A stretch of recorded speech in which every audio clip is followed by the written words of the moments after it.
राज्यसभा में अवामी मसाइल पर बहस के लिए अरकान पार्लियामेंट की मौतरी के खिलाफ अपोजिशन का 50 घंटे का गैर मुअय्यना धरना खत्म हो गया है। इस तकरीब में टीआरएस पार्टी ने मौसर अपोजिशन का किरदार अदा किया। जुमा को खत्म हुए एजिटेशन के तनाजुर में कौमी मीडिया ने भी उसे एक नुमाया इशू के तौर पर लिया।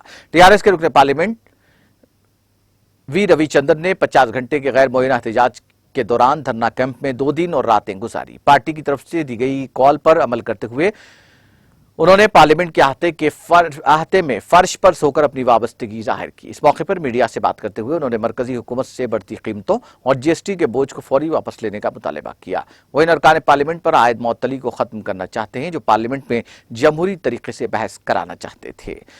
रविचंद्रन ने कहा कि हुकूमत ने पहले ही पार्लियामेंट में अवामी मसाइल पर बहस को 2 हफ्तों तक रोक दिया है और मजीद बहस की इजाजत देने की दरख्वास्त की गई है।